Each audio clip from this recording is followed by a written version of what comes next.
pembelajaran pada pagi hari ini akan lebih baiknya kita berdoa terlebih dahulu supaya pembelajaran kita lebih lancar. Oke, siapa yang memimpin doa pada pagi hari ini? Oke, yuk, siap dipimpin doanya yuk.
Berdoa, kemudian menumbuhkan rasa bangga kita terhadap bangsa Indonesia, kita nyanyikan lagu nasional terlebih dahulu. Kemarin tanggal 21 April itu memperingati hari apa ya?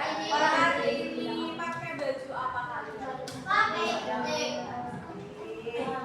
Gak kebayang ya yang cewek?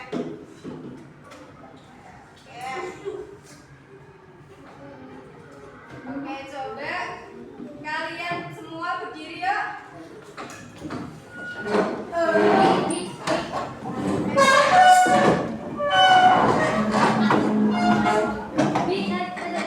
Sudah hafal lagunya?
Namanya masih tua atau makam kali. Ada yang pernah lihat enggak? Ayo duduk dulu. Makam Mana itu? pesantren. Bukan. Ayo siapa yang pernah lihat? Belum pernah? Kalau di Purwokerto nggak ada ya? Nggak ada. Adanya itu di Jogja. Salah satunya itu di Jogja.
juga Barat membuat Nusantara itu jadi kayak rest area favorit para pedagang. Dan mereka itu nggak cuma bawa rempah, tapi juga Islam warga lokal. Caranya damai banget, lewat hidup yang jadi contoh. Kejujuran dan kebebasan sama warga lokal itu bikin mereka jadi penasaran. Apa sih itu Islam? Ibaratnya mereka ini pedagang sekaligus influencer pada zaman dulu. Nah, pelabuhan wisata di Sumatera, Gresik di Jawa, dan Malaka di Semenanjung Malaya itu jadi titik awal penyebaran Islam. Dan di abad ke-13, Islam itu mulai diterima para penguasa-penguasa lokal. Salah satunya Saddam Hussein di Aceh, kerajaan Islam pertama di Indonesia yang didirikan.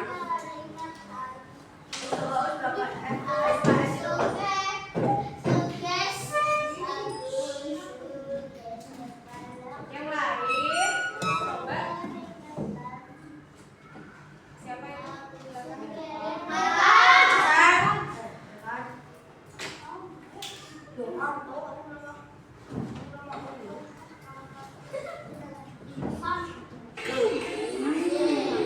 Milk Light Lactose Free, aman di lambung, bebas kembung. Hei, pernah gak sih kalian tanya gimana caranya Islam bisa sampai ke Nusantara? Ternyata jawabannya seru banget loh. Yuk kita bahas bareng.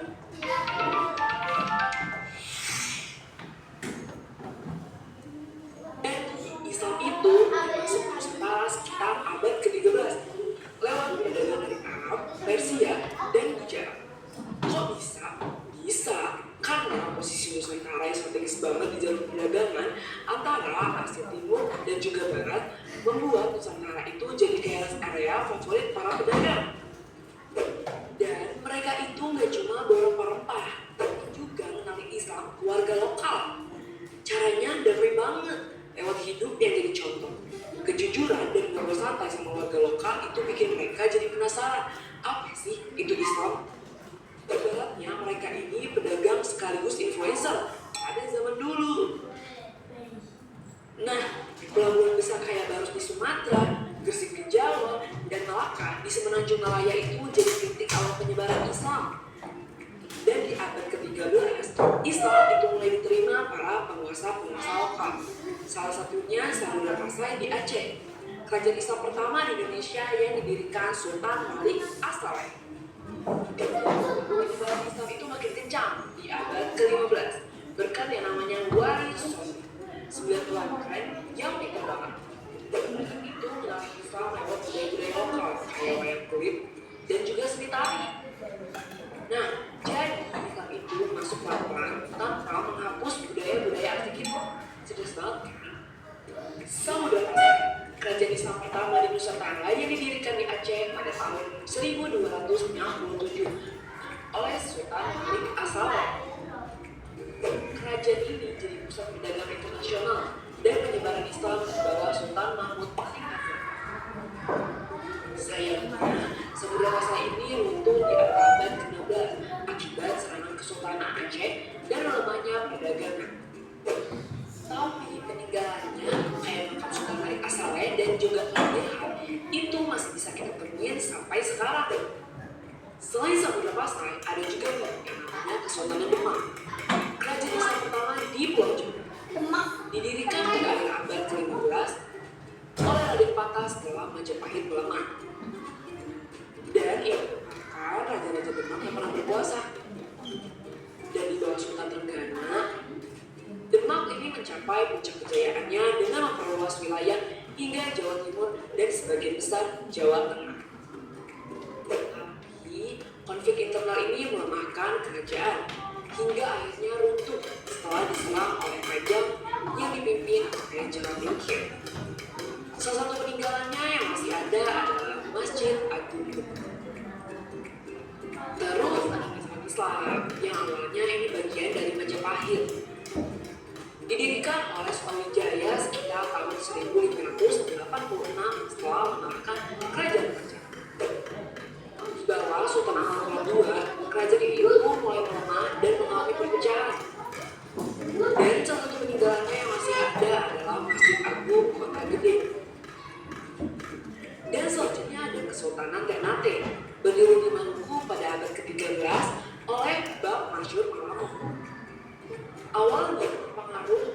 Hindu Buddha, perdagangan dengan Jawa.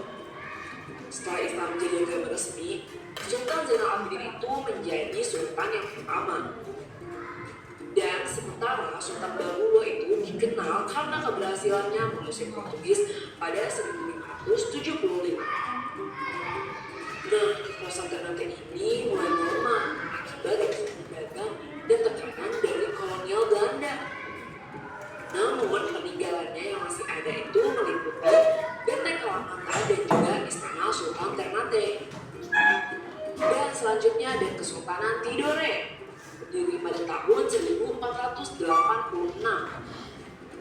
dengan Muhammad Akil sebagai raja pertama setelah Islam masuk melalui jalur perdagangan. Dan di bawah Sultan Mengku, Tidore itu berhasil mencapai kejayaan dengan menyatukan Ternate dan Tidore serta mengusir Portugis dari Maluku. Nah, tapi kekuasaan Tidore itu melemah akibat tekanan dari kolonial Belanda. Namun peninggalannya yang masih ada itu meliputi Benteng Towe Tambula dan Istana Kadatokie. Dan selanjutnya ada Kesultanan Banten, didirikan oleh Maulana Hasanuddin itu sekitar tahun 1552. Banten ini awalnya merupakan bagian dari kerajaan Pajajaran. Pada waktu itu, Banten itu berkembang menjadi kesultanan berdiri dan pusat perdagangan lada serta internasional. Sultan Hamengkubuwono Mayasa itu menjadi tokoh penting dalam melawan VOC. Namun, konflik internal yang dimanfaatkan Belanda itu melemahkan kerajaan. Nah, pada abad ke-19, Banten itu jatuh di bawah kekuasaan kolonial Belanda. Peninggalan Banten yang masih ada itu meliputi Masjid Agung Banten dan juga Meriam Ki Amuk. Dan kerajaan Islam yang terakhir ada Kesultanan Gorontalo, kerajaan kembar di Sulawesi Selatan. Mereka itu tidak terpengaruh kuat oleh Hindu Buddha. Nah, Islam itu diterima mereka itu melalui dakwah ulama dengan Sultan Alauddin itu sebagai raja pertama mereka yang menjadikan Islam berdasar pemerintahan. Dan di bawah Sultan Hasanuddin, Gorontalo itu mencapai puncak kejayaan. Namun melemah setelah perjanjian Bunaya dengan VOC pada 1667. Peninggalan yang masih ada meliputi Istana Balalangkua dan Masjid Katangka. Tapi penyebaran Islam itu nggak cuma soal agama loh. Banyak banget perubahan besar yang kita rasain sampai sekarang. Misalnya, sistem pemerintahan, sosial, ekonomi, dan budaya yang masih kita rasain sampai sekarang. Contohnya, Kesultanan Yogyakarta yang jadi daerah istimewa dan hukum Islam yang diterapin buat beberapa hal, kayak pernikahan dan juga zakat. Nah, pada masa Islam juga itu masyarakat dibagi-bagi menjadi beberapa lapisan, kayak bangsawan, ulama, pedagang, dan juga rakyat biasa. Nah, yang keren, nilai-nilai Islam itu mengalami konsep kesetaraan, di mana semua orang itu dianggap sama di hadapan Tuhan. Dahulu itu ulama itu menjadi tokoh panutan buat masyarakat pada saat itu, dan bisa dilihat sampai sekarang tokoh ulama masih dihormati. Dan nilai-nilai kesetaraan dalam Islam itu tetap jadi dasar kehidupan sosial di Indonesia. Selain itu, sistem ekonomi Islam kayak zakat, wakaf, sama sedekah itu mulai diterapin buat mendukung kesejahteraan sosial. Bahkan beberapa kerajaan itu bikin mata uangnya sendiri. Sampai sekarang, sistem ekonomi berbasis syariah juga terus berkembang di Indonesia. Misalkan lewat bank syariah dan pengelolaan zakat yang sudah dikelola secara modern. Contoh lagi, seni kaligrafi, musik Islami, dan tradisi kayak perayaan Nabi itu jadi bukti asimilasi untuk budaya ini. Bahkan, bahasa Melayu itu dulu jadi bahasa dakwah dan perdagangan yang akhirnya berkembang dan jadi cikal bakal bahasa Indonesia yang kita pakai sekarang. Dan dalam arsitektur, masjid-masjid kayak Masjid Agung Demak itu nunjukin perpaduan antara gaya lokal dan juga Islam. Jadi, yang Islam Nusantara itu nggak cuma ninggalin sejarah, tapi juga banyak banget warisan yang kita bisa dapetin sampai sekarang. Gimana? Udah gak penasaran lagi kan? Sampai jumpa di video selanjutnya. Sudah videonya udah selesai. Sekarang kalian ngerjain semua kalian tuliskan informasi yang kalian dapatkan ke dalam buku yang tadi itu yang berkelompok. Boleh sekarang boleh mengelompok. Jadi kan kalian masing-masing tadi menuliskan informasi. Nah, tuangkan dalam buku lembar ini tadi. Ada berapa kerajaan ini? 4. Padahal di video tadi ada banyak, ada 7 kalau enggak 8. Lagi ya. Sambil kalian mengelompok enggak apa-apa. Sambil kalian mengelompok. Yuk, kita bahas bareng. Jadi tempat duduknya boleh muter di kelompoknya. Sambil kalian berdiri.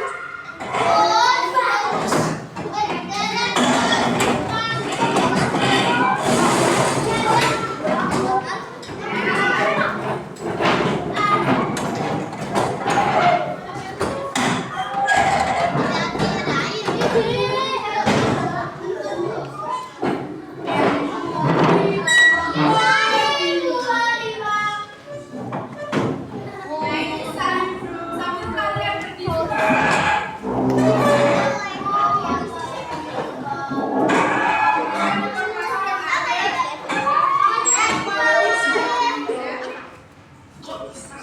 Bisa karena suasana yang sudah selalu menjadi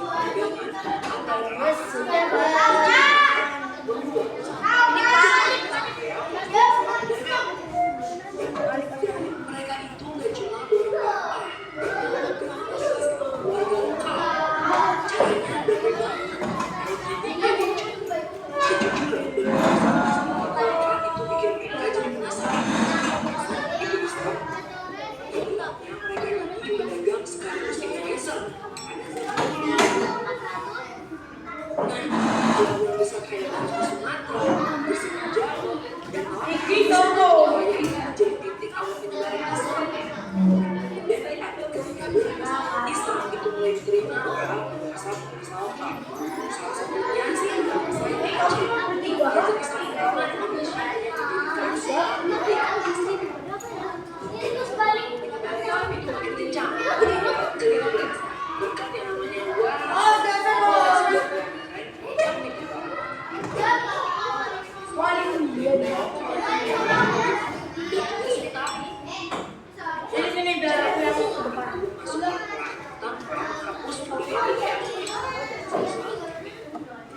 Saudara saya, kerajaan Islam pertama di Nusantara yang didirikan di Aceh pada tahun 1260.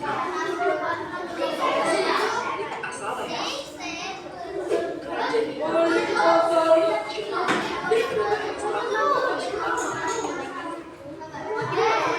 Sayangnya, sebelum masa ini runtuh di awal abad ke-9 akibat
Kesultanan Dan satu peninggalannya yang masih ada. Nanti dijual.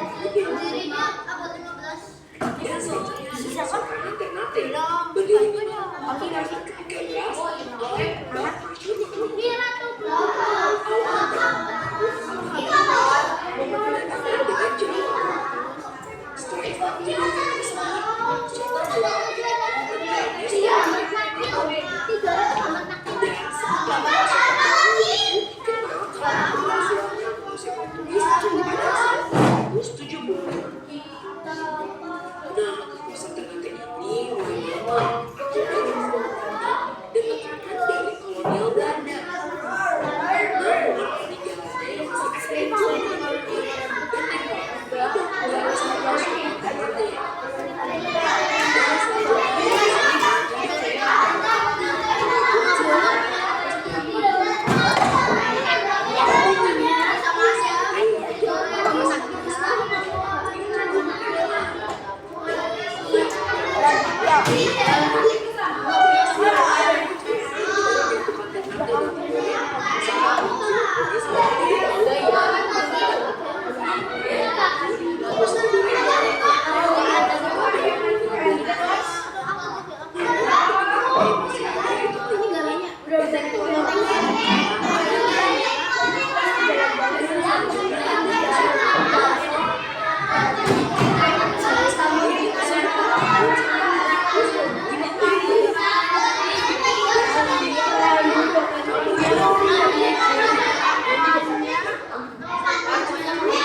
sudah itu yang pertama kali sudah selesai untuk kelompok.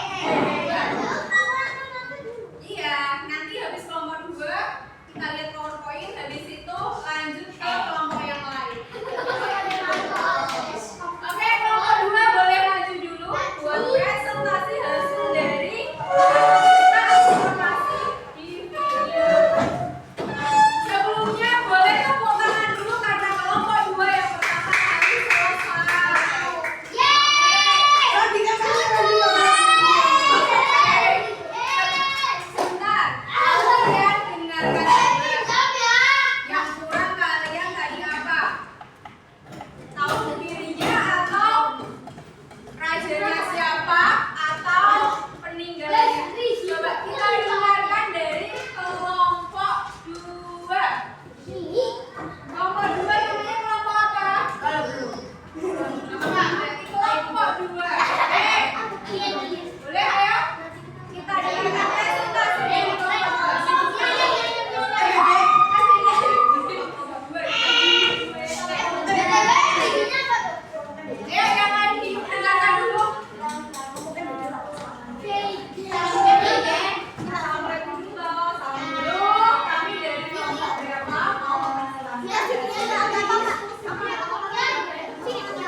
dari India. Kemudian Arab.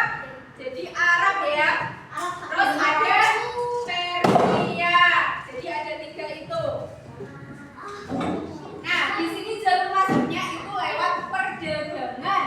Ada pernikahan, pendidikan, dan dakwah. Kalau perdagangan, benua kita itu diapit oleh benua Asia mana sama mana? Australia.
Sultan